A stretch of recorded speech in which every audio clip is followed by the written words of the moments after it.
The jungle was alive.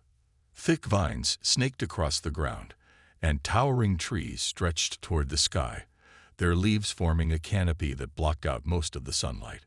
Strange bird-like creatures screeched overhead, while glowing insects flitted through the humid air. It was beautiful in its own alien way, but for Lieutenant Marcus Kane, it was also deadly. Marcus sat slumped against the trunk of a massive tree, his breathing heavy and uneven. His uniform was torn and stained with dirt, and a deep gash on his left arm throbbed painfully. He had survived the crash, barely, but now he faced an even greater challenge: staying alive long enough to be rescued, if anyone came looking for him at all. Just hours earlier, Marcus had been part of a routine patrol mission aboard the SS Horizon, one of Earth's United Fleet vessels tasked with monitoring the edge of Sci-Fi space. The Sci-Fi Empire, humanity's uneasy ally-turned-rival, controlled vast territories in this quadrant of the galaxy. Tensions between humans and Zerathis were high, and Marcus's unit had orders to avoid direct contact unless absolutely necessary. But something went wrong. A sudden energy surge fried the ship's navigation systems, sending them spiraling out of control into the atmosphere of an uncharted planet. The last thing Marcus remembered before blacking out was the deafening roar of metal twisting apart as the vessel split into pieces. When he woke up, he was alone. The wreckage of the Horizon lay scattered around him, smoke rising from charred fragments of metal. There was no sign of his crewmates, alive or otherwise. Panic clawed at his chest, but Marcus forced himself to focus. Survival training kicked in as he scavenged what little supplies he could find: a half-empty canteen, a medkit, and a small handheld scanner. The scanner showed faint signals nearby, though whether they belonged to survivors or just more debris, he couldn't tell. As night fell, the temperature dropped sharply, and the jungle transformed into a symphony of eerie sounds. Shadows moved in the darkness, and Marcus knew he wasn't alone. Whatever lived here wasn't friendly. He huddled near the remains of a burning piece of wreckage, using the firelight to keep predators at bay. Sleep eluded him. Every snap of a twig or rustle of leaves made his heart race. It was during one such restless moment that he saw her. At first, Marcus thought his exhaustion was playing tricks on her mind. A figure emerged from the shadows, tall and lithe, with skin that shimmered like liquid silver under the moonlight. Her eyes glowed faintly, a piercing gold that seemed to pierce straight through him. She wore armor made of some kind of scaled material, intricately designed yet functional. Strapped to her back was a weapon unlike anything Marcus had ever seen, a sleek, curved blade pulsing with faint energy. She didn't speak immediately, simply studying him with an unreadable expression. Marcus instinctively reached for the blaster holstered at his side, but she raised a hand, palm outward, in a gesture that somehow conveyed calm. Slowly, she lowered herself into a crouch a few feet away, her movements graceful and deliberate. "You are human," she said finally, her voice smooth but tinged with curiosity. Her words carried a slight accent, each syllable precise. Marcus blinked, surprised not only by her ability to speak English, but also by how composed she seemed. "Yes," he replied cautiously. "And you're Sci-Fi." She tilted her head slightly, as if assessing whether he understood the significance of her answer. When he didn't react beyond a slight nod, she continued, "I am Lyra Vin." Her name meant nothing to Marcus, but there was something regal about the way she carried herself. Despite her alien appearance, he sensed an intelligence behind those glowing eyes, an intelligence that might mean the difference between life and death. Lyra gestured toward the wound on his arm. "You are injured." "It's fine," Marcus muttered, though pain shot through him with every movement. "What are you doing here?" "I live here," she said simply. Then, after a pause, "For now." Before Marcus could ask what she meant, a low growl echoed through the jungle. Lyra tensed, her hand moving instinctively to the hilt of her weapon. Whatever lurked in the darkness was close and hungry. "We should move," she said firmly, standing and offering him a hand. "This place is not safe." Marcus hesitated for only a moment before accepting her help. As they moved deeper into the jungle, guided by Lyra's sure-footed steps, Marcus couldn't shake the feeling that his life had changed forever. Whether for better or worse, he didn't know yet. But one thing was certain: he wouldn't survive this planet without her. And maybe, just maybe, she wouldn't survive it without him either. The jungle was relentless. Every step Marcus took felt like a battle against the environment itself. The air was thick with humidity, and sweat dripped down his face as he struggled to keep up with Lyra Vin's swift movements. She moved effortlessly through the dense undergrowth, her glowing skin casting faint shadows on the forest floor. To Marcus, she seemed almost otherworldly, like a creature born of this alien wilderness. Despite her confidence, Lyra didn't rush ahead. Instead, she slowed her pace to match his, occasionally glancing back to ensure he was still following. Though they had only just met, there was an unspoken understanding between them. Survival came first, questions later. As dawn broke over the horizon, painting the sky in hues of orange and purple, Lyra led Marcus to a hidden clearing. Nestled among the trees was a small shelter made of woven vines and leaves. It wasn't much, but it offered some protection from the elements. Inside, she gestured for him to sit while she rummaged through a collection of items stored beneath the structure. She returned with a clay-like substance that shimmered faintly in the light. "This will help your wound heal," she said, kneeling beside him. Her tone was calm, though there was a hint of authority in her voice. Without waiting for permission, she gently cleaned the gash on his arm using water from a nearby stream, and then applied the paste. The pain subsided almost instantly, replaced by a cool sensation that spread through his veins. Marcus watched her work, intrigued by her efficiency. "Thank you," he said finally, breaking the silence. "I don't know what I would have done without you." Lyra paused, her golden eyes meeting his. "You are fortunate I found you when I did. This jungle does not forgive weakness." Her words carried weight, and Marcus nodded solemnly. He knew she was right. The predators here were unlike anything he'd encountered before, large, cunning, and merciless. Even now, he could hear distant growls echoing through the trees, a reminder of how dangerous their surroundings truly were. Over the next few days, Marcus learned more about Lyra and the circumstances that brought her to this desolate planet. They spent their time gathering food, setting traps for prey, and avoiding the larger threats that prowled the jungle. During these moments, Lyra opened up little by little, revealing fragments of her story. She explained that she was the daughter of the Scifi Emperor, ruler of one of the most powerful empires in the galaxy. As such, her life had been dictated by tradition and duty from the moment she was born. But Lyra refused to conform to the rigid expectations placed upon her. When her father arranged for her to marry General Velos, a ruthless military leader known for his obsession with conquest, she defied him outright. "My father believes strength is measured by power and dominance," Lyra said one evening as they sat around a small fire. Her expression darkened. "But I believe true strength lies in wisdom, compassion, and the courage to stand against injustice. For that, I was exiled here."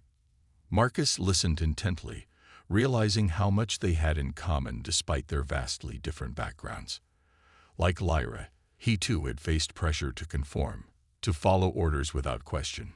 Yet, deep down, he valued independence and integrity above all else. In Lyra, he saw someone who shared those values, even if she hailed from a species humanity viewed as adversaries. Their bond grew stronger as they relied on each other to navigate the challenges of the jungle. One day, while exploring a nearby ravine, they stumbled upon a pack of predatory creatures resembling oversized wolves with razor-sharp teeth. Cornered and outnumbered, Marcus instinctively reached for his blaster, but Lyra stopped him. "No," she whispered urgently. "They react to aggression. Stay calm." Instead of attacking, she stepped forward slowly, raising her hands in a gesture of peace. To Marcus's astonishment, The creatures hesitated, their glowing eyes fixed on her. After a tense moment, they backed away, disappearing into the shadows. Marcus stared at Lyra in awe. "How did you do that?" he asked once they were safely out of sight. "They recognize me," she replied simply. "This world has become my home. Its creatures, they sense my presence." It was clear that Lyra possessed a unique connection to the planet, one that went beyond mere survival. She understood its rhythms, its dangers, and its beauty in ways Marcus couldn't fully comprehend. And yet, despite her familiarity with the jungle, she never treated him as inferior or weak. Instead, she encouraged him to adapt, teaching him skills he hadn't known he needed. As days turned into weeks, their dynamic shifted subtly. What began as a reluctant partnership evolved into something deeper, a mutual respect built on shared struggles and quiet moments of camaraderie. They laughed together over failed attempts at cooking strange fruits, marveled at the bioluminescent displays during thunderstorms, and supported each other through injuries and setbacks. One night, as they lay beneath the stars, Marcus found himself reflecting on everything that had happened since the crash. Despite the hardships, he felt a sense of purpose he hadn't experienced in years. Lyra glanced at him, sensing his thoughts. "You miss your people," she said softly. "Yes," Marcus admitted. "But being here with you, it's made me realize things I hadn't seen before. About myself, about others." Lyra smiled faintly, her gaze drifting upward to the twin moons hanging low in the sky. For a moment, neither spoke, content to simply exist in the quiet companionship they had forged. In that moment, Marcus realized something important. Lyra wasn't just his guide or protector. She was becoming someone he trusted completely, and perhaps someone he cared for deeply. Whether she felt the same way, he didn't know. But for now, their bond was enough to keep them moving forward, one step at a time. Weeks had passed since Marcus Kane's crash landing, and the jungle no longer felt quite so hostile. With Lyra Vin by his side, he had learned to navigate its dangers and appreciate its strange beauty.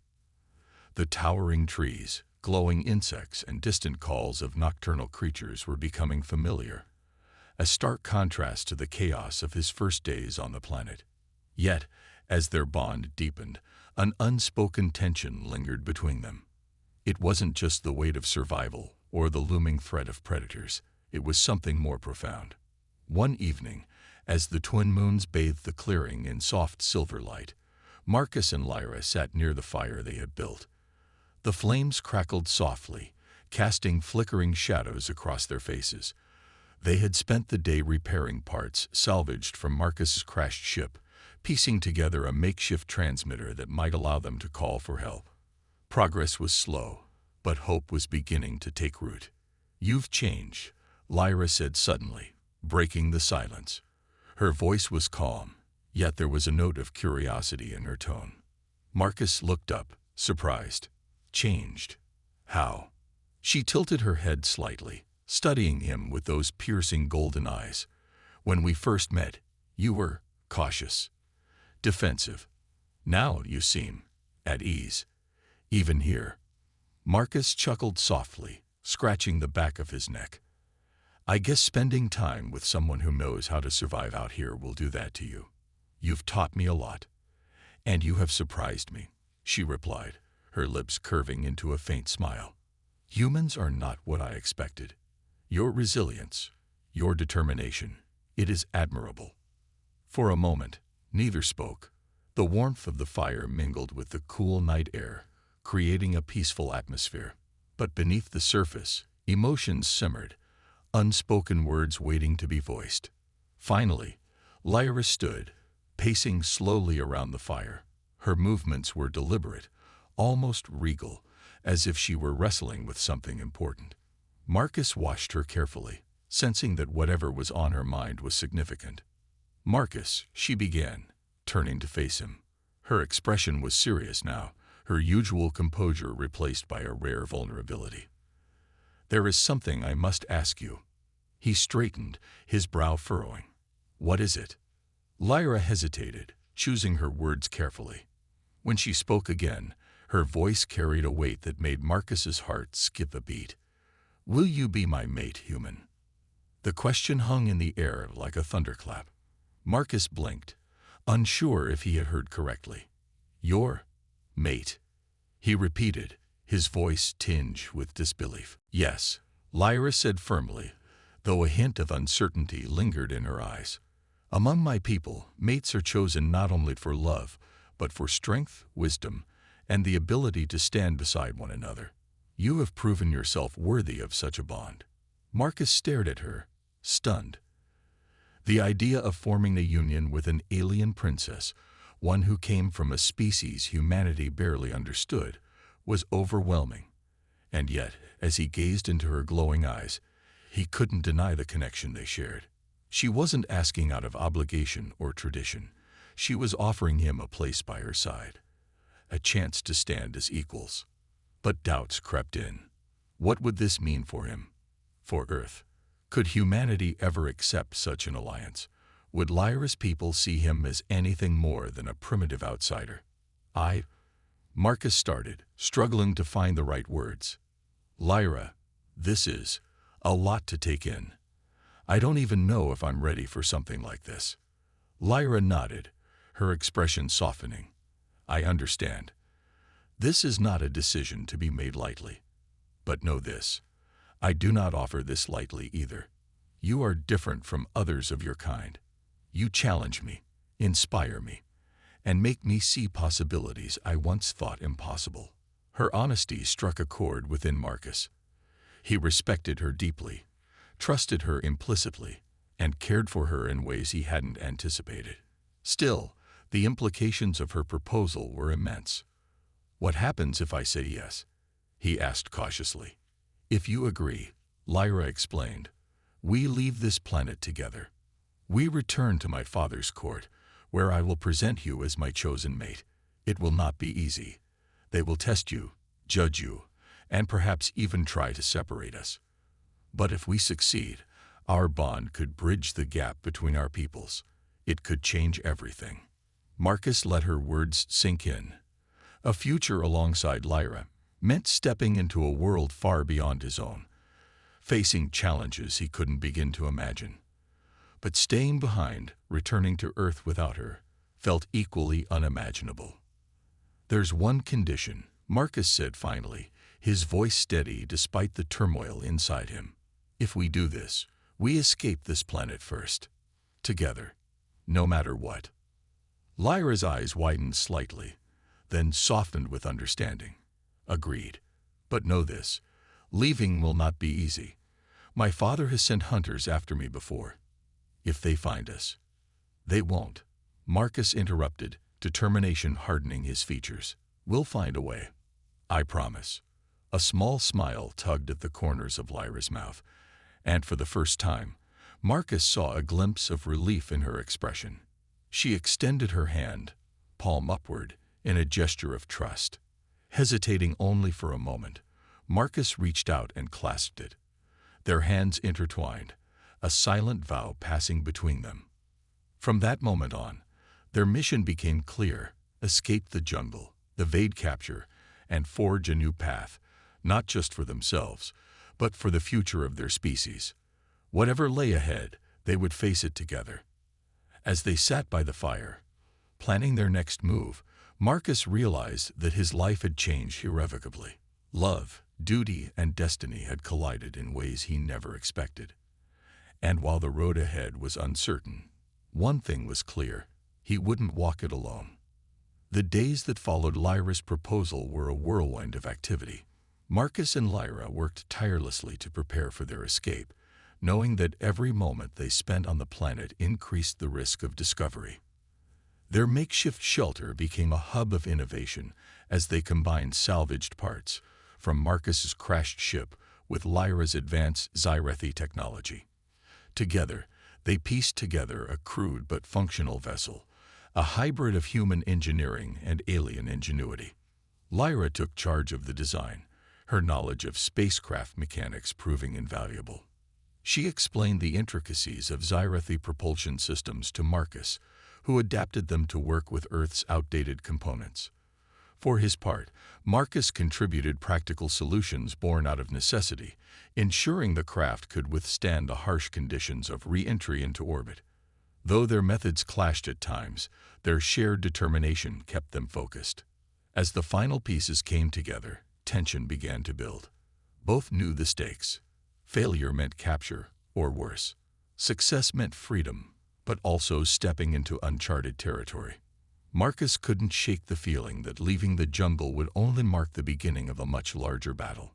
One evening, as they tested the engine for the 100th time, Lyra paused and turned to Marcus. Her golden eyes glimmered in the firelight, reflecting both hope and unease.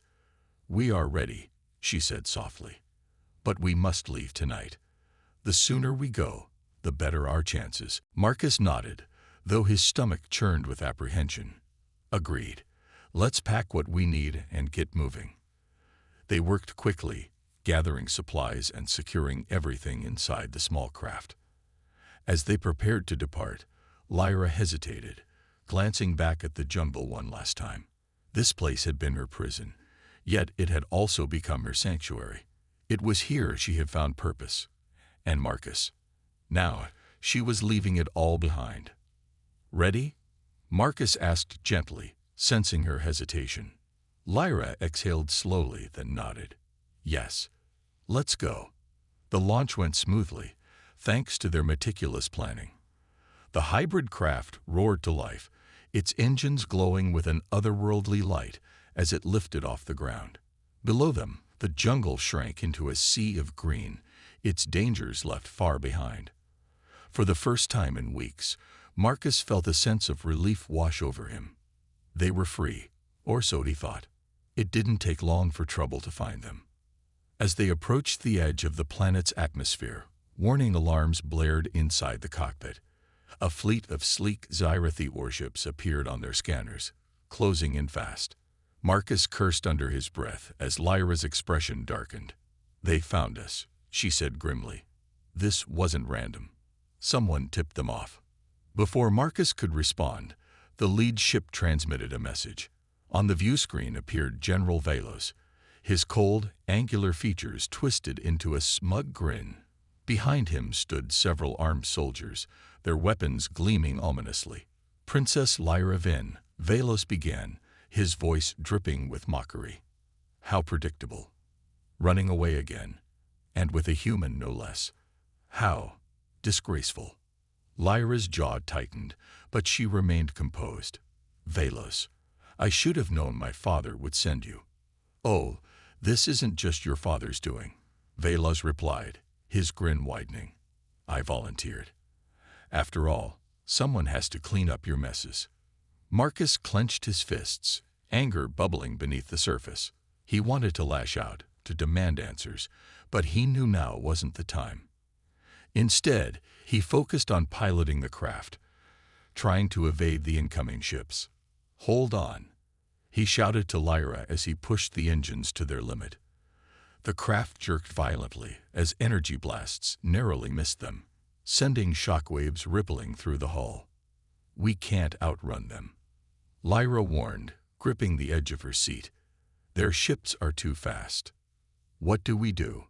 Marcus asked, desperation creeping into his voice. Lyra hesitated for a moment, then made a decision. "There's only one option. We surrender. For now. Trust me." Reluctantly, Marcus slowed the craft, allowing the Scifi ships to surround them. Within minutes, they were boarded. Armed soldiers stormed the cockpit, their weapons trained on Marcus and Lyra. Velos entered shortly after, his presence commanding and menacing. "Well, well," he sneered, looking between them. "What do we have here? A traitorous princess and her human pet." "I am no one's pet," Marcus snapped, his voice steady despite the odds stacked against him. Velos chuckled darkly. "Brave words for a primitive creature. You'll regret choosing her side." Ignoring him, Lyra stepped forward, her posture regal despite the circumstances. "Enough games, Velos. Take us to my father if you must, but know this, I will not bow to your schemes any longer." Velos's smile faded, replaced by a look of pure contempt. "Very well. But don't think this ends with a family reunion. Your defiance has consequences, Princess." With that, he gestured for the soldiers to escort them off the ship. Marcus and Lyra exchanged a glance, silently reaffirming their resolve. Whatever awaited them, they would face it together. Back aboard Velos's flagship, they were taken to a holding cell. The room was sterile and cold, its metallic walls humming faintly with energy. Guards stationed outside ensured there was no chance of escape. Once alone, Marcus leaned against the wall, frustration etched across his face. "This isn't how I imagined things going." Lyra placed a hand on his shoulder, her touch grounding him. "We're not defeated yet. My father may be stubborn, but he is not unreasonable. If we present our case properly." "And what about Velos?" Marcus interrupted. "He doesn't strike me as the type to play fair." "No," Lyra admitted, her voice low. "He won't, which is why we need to act carefully. But remember this. I chose you for a reason, Marcus. Not because I saw weakness, but because I saw strength. We'll get through this." Her words bolstered his confidence, though doubt still lingered. As they sat in silence, plotting their next move, Marcus realized something important. Lyra wasn't just fighting for herself or for him. She was fighting for something bigger, a future where their species could coexist without fear or hatred. And if they succeeded, it would change everything. For now, though, they were prisoners. But even in captivity, their bond remained unbroken. Whatever came next, they would face it side by side. The journey to the Zerethi homeworld felt endless. Marcus and Lyra were kept in separate cells aboard Velos's flagship, their movements monitored by armed guards at all times. Despite the distance between them, Marcus could sense Lyra's determination radiating through the walls. She had promised him they would find a way out of this, and he trusted her completely.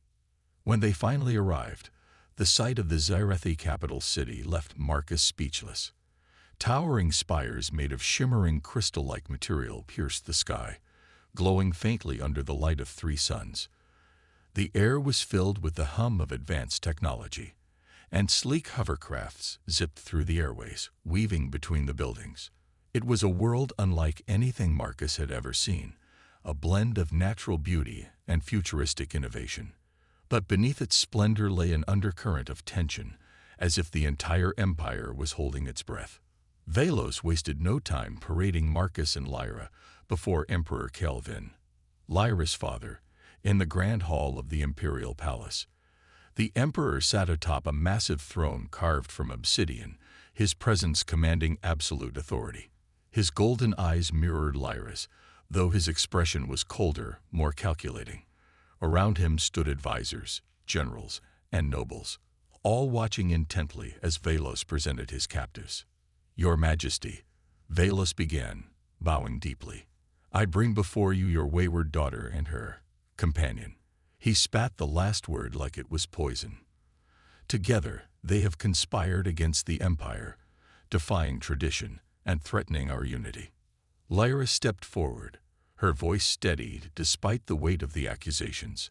"Father, I have not betrayed the Empire. I seek only to challenge the path we are on, a path that leads to conflict and destruction. Humanity is not our enemy, nor are they primitives unworthy of respect. They are capable of greatness, just as we are." Kelvin's expression didn't soften. "You speak boldly, Lyra, but your actions defy everything we stand for, choosing a human as your mate. This is madness." "It is not madness," Lyra countered. "It is hope. If we continue down this road of conquest and isolation, we doom ourselves to repeat the mistakes of the past. We must evolve, Father, not just as warriors, but as leaders." Her words caused murmurs to ripple through the crowd. Some seemed intrigued, while others appeared outraged. Velos seized the opportunity to fan the flames of dissent. "Enough," he bellowed, stepping closer to Lyra. "This human is manipulating her. He has clouded her judgment and turned her against us." Marcus couldn't stay silent any longer. Stepping forward, he addressed the room, his tone calm but firm. I haven't manipulated anyone. Your princess chose me because she saw something in me, something worth fighting for. And she's right. Our species don't have to be enemies. We can learn from each other, grow together, and build a future where peace isn't just a dream. The room fell silent, every eye turning to Marcus. For a moment, even Kelvin looked taken aback by the human's audacity, but Velos quickly recovered, sneering at Marcus. You dare speak in our court? You're nothing but a primitive savage playing at diplomacy. Before Marcus could respond, Lyra interjected. Enough lies, Velos. You've twisted my choices to serve your own ambitions. My father deserves the truth. And what truth is that? Kelvin demanded, leaning forward in his throne. Lyra took a deep breath, then revealed what she had discovered during her exile. Evidence of Velos's secret plans to overthrow the Emperor and seize control of the Empire.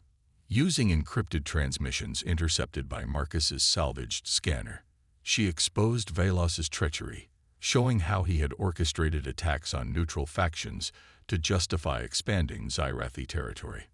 The revelation sent shockwaves through the court. Advisors whispered among themselves, and several high-ranking officials exchanged uneasy glances. Even Kelvin seemed shaken, though he masked it well. Velos, however, refused to back down. Drawing his weapon, he pointed it directly at Lyra.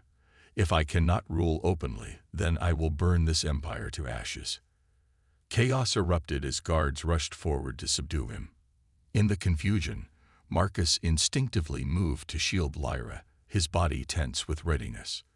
Though outnumbered, Velos fought fiercely, his blade clashing against the guards' weapons in a dazzling display of skill. But eventually he was overwhelmed and disarmed, forced to kneel before the Emperor. Kelvin rose from his throne, his voice thunderous. You have disgraced our house, Velos. For your crimes, you will face trial and justice. With Velos subdued, attention returned to Lyra and Marcus. Kelvin studied them carefully, his gaze lingering on his daughter. Finally, he spoke. You have proven yourself bold, Lyra. Perhaps too bold. But your intentions, they give me pause. If what you say is true, if humans truly offer a chance for unity, then we must consider it. Lyra bowed her head respectfully. Thank you, Father. That is all I ask. In the days that followed, Marcus and Lyra worked tirelessly to rally support for their cause. They traveled across the empire, meeting with disenchanted nobles, oppressed colonies, and neutral factions who had grown weary of constant warfare. Together, they painted a vision of a new era, one where strength wasn't measured by conquest, but by cooperation. Though challenges remained, their efforts began to bear fruit. Slowly but surely, alliances formed, and whispers of change spread throughout the galaxy. Marcus knew the road ahead would be long and fraught with obstacles, but standing beside Lyra, he felt ready to face whatever came next. For the first time in centuries, the Scifi Empire and humanity had a glimpse of a brighter future, and it all began with two unlikely allies daring to dream of something greater. The Scifi Empire was steeped in tradition, and one of its most sacred customs was the trial by combat, a ritual reserved for resolving disputes of honor, loyalty, and leadership. When General Velos challenged Marcus to such a trial after his arrest, it sent shockwaves through the imperial court. The idea of a human stepping into the arena against a decorated Scifi warrior was unprecedented, and many doubted Marcus's ability to survive, let alone win. Lyra had tried to intervene, pleading with her father to find another way. This is madness, she argued, her voice trembling with frustration. Marcus isn't trained for this. It's not fair. Emperor Kelvin, however, remained resolute. It is the law, Lyra. If your human wishes to prove himself worthy of standing beside you, and of being considered an ally to our people, he must face this challenge. Marcus, though intimidated by the prospect, refused to back down. I'll do it, he said firmly, meeting Lyra's worried gaze. I didn't come this far to give up now. Lyra clenched her fists but nodded reluctantly. She knew better than anyone how deeply ingrained these traditions were in Sci-Fi culture. There would be no negotiating around them. Instead, she vowed to prepare Marcus as best she could, pouring every ounce of her knowledge and skill into training him. For days leading up to the trial, Marcus endured grueling sessions under Lyra's guidance.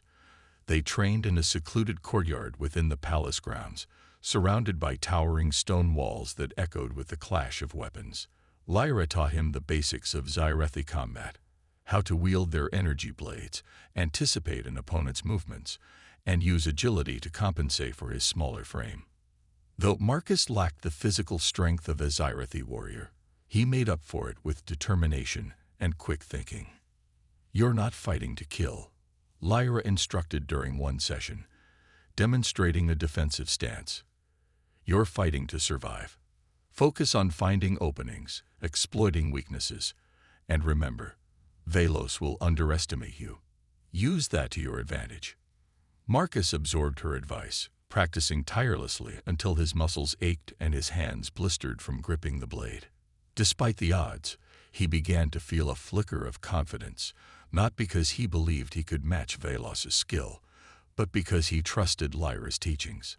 On the day of the trial, the entire empire seemed to gather in the Colosseum of Honor, a massive amphitheater carved into the side of a mountain. Thousands of spectators filled the stands, their glowing eyes fixed on the arena below. The air buzzed with anticipation, and Marcus felt the weight of their stares as he entered the ring. Beside him stood Lyra, who gave him one final piece of encouragement before retreating to the sidelines.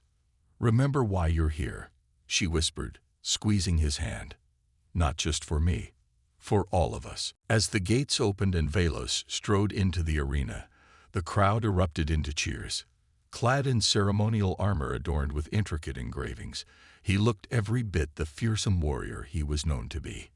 His energy blade hummed with lethal power, casting an eerie glow across his features. He sneered at Marcus, clearly dismissing him as unworthy competition.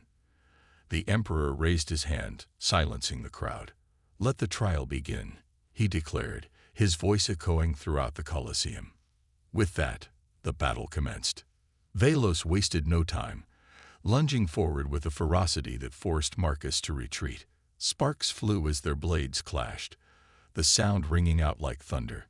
Marcus struggled to keep up, his arms shaking under the force of Velos's strikes.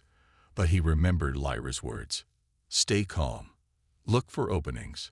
Using his smaller size to his advantage, Marcus darted sideways, narrowly avoiding a devastating blow. He countered with a swift strike aimed at Velos's exposed flank, earning a growl of frustration from the general. Though the hit didn't land cleanly, it was enough to throw Velos off balance momentarily. Realizing he couldn't overpower Marcus with brute strength alone, Velos switched tactics. He began circling Marcus, trying to wear him down with calculated feints and prodding attacks. Sweat dripped down Marcus's face as he focused on maintaining his guard, each near miss sending adrenaline coursing through his veins. The crowd roared with excitement, their cheers rising and falling with the ebb and flow of the fight. Some chanted Velos's name, while others watched in stunned silence as the human continued to hold his ground. Even Emperor Calvine leaned forward in his seat, his expression unreadable.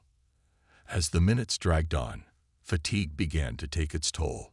Marcus's movements slowed, and Velos seized the opportunity to press his advantage. A powerful swing sent Marcus sprawling to the ground, his blade skittering out of reach. Gasps rippled through the audience as Velos raised his weapon high, preparing to deliver the finishing blow. But Marcus wasn't done yet. Summoning every ounce of strength, he rolled to the side and grabbed a shard of broken rock from the arena floor. With a desperate cry, he hurled it at Velos, striking him squarely in the chest. The impact staggered the general, giving Marcus enough time to reclaim his blade. Now fueled by sheer willpower, Marcus launched a series of rapid strikes, catching Velos off guard. One final blow disarmed the general, sending his blade clattering to the ground. Breathing heavily, Marcus pointed his weapon at Velos's throat, signaling victory. Silence fell over the Colosseum as everyone processed what had just happened. Then, slowly, the crowd erupted into applause, not for Velos, but for Marcus. Even some of the nobles who had initially opposed him rose to their feet, acknowledging his courage and skill. Emperor Calvin descended from his throne, approaching the victor. Placing a hand on Marcus's shoulder, he spoke loudly enough for all to hear. "You have proven yourself worthy, human, not just as a warrior, but as someone capable of change. From this day forward, you shall be recognized as an ally of the Scifi Empire." Tears welled in Lyra's eyes as she ran to Marcus, embracing him tightly. Together, they stood before the cheering crowd, symbols of hope and unity. Though challenges still lay ahead, they had taken the first step toward forging a new future, one where humans and Scifi could stand side by side. And in that moment, Marcus realized something profound. He wasn't just fighting for himself or for Lyra. He was fighting for something greater. A chance to rewrite history and build a world where peace wasn't just a dream, but a reality. The victory in the trial by combat marked a turning point, not just for Marcus and Lyra, but for the entire galaxy. News of Marcus's triumph spread like wildfire, reaching even the farthest corners of the Scifi Empire and beyond. For the first time, whispers of hope began to replace the rhetoric of fear and mistrust between humans and Scifi. The image of a human standing alongside a Scifi princess became a symbol of unity, a beacon of what could be achieved when two vastly different species chose cooperation over conflict. In the weeks that followed, Marcus and Lyra worked tirelessly to solidify their newfound alliance. With Emperor Calvin's reluctant blessing, they embarked on a diplomatic tour across the empire, visiting colonies, neutral factions, and even neighboring star systems. Their mission was clear: to demonstrate that humanity and the Scifi were not destined to remain adversaries, but rather partners capable of building a brighter future together. At each stop, Marcus spoke with humility and conviction, sharing his story of survival, resilience, and unexpected friendship. He emphasized that while humans and Scifi had their differences, those differences could become strengths if embraced rather than feared. Lyra, ever regal and eloquent, echoed his sentiments, reminding her people of the values she had always believed in: wisdom, compassion, and courage. Their efforts weren't without resistance. Many within the Scifi aristocracy clung to old prejudices, dismissing Marcus as an anomaly unworthy of trust. Others questioned whether humanity was truly ready to share the galactic stage. But for every skeptic, there were dozens who listened and who dared to dream of a better path forward. One particularly pivotal moment came during a visit to a remote colony on the outskirts of Scifi space. The settlers there lived under harsh conditions, struggling to survive amidst dwindling resources and frequent raids by rogue factions. When Marcus and Lyra arrived, offering aid and protection through a joint initiative, the colonists greeted them with cautious optimism. By the end of their stay, however, the atmosphere had transformed. Children ran up to Marcus, giggling and tugging at his uniform, while elders thanked Lyra for bringing hope back to their community. It was moments like these that reminded Marcus why he had chosen to fight, not just for himself or Lyra, but for everyone who longed for peace. Each success, no matter how small, fueled their resolve to keep pushing forward. Back on the Scifi homeworld, Emperor Calvin watched these developments with a mixture of pride and apprehension. His daughter had grown into a leader he barely recognized, a visionary unafraid to challenge centuries-old traditions. And Marcus, though Calvin still struggled to fully accept him, he couldn't deny the human's impact. Where once he saw only weakness, he now saw strength. Where once he saw division, he now saw unity. To honor their achievements, Calvin called for a grand assembly in the capital city. Representatives from across the empire, and even emissaries from Earth, gathered in the Grand Hall, where Marcus and Lyra stood side by side before a massive audience. The emperor rose from his throne, his golden eyes scanning the room before speaking. "Today marks the beginning of a new chapter," he declared, his voice resonating through the chamber. "For too long, we have allowed fear and misunderstanding to divide us. Today, we choose a different path, one of collaboration, mutual respect, and shared purpose. Let it be known that Lieutenant Marcus Kane of Earth is no longer merely an ally of the Xyrithi Empire. He is family." Gasps rippled through the crowd, followed by thunderous applause. Lyra stepped forward, taking Marcus's hand in hers. Together, they bowed deeply to the Emperor, acknowledging his gesture of goodwill. In that moment, any lingering doubts about their bond dissolved. They were united, not just as individuals, but as representatives of a new era.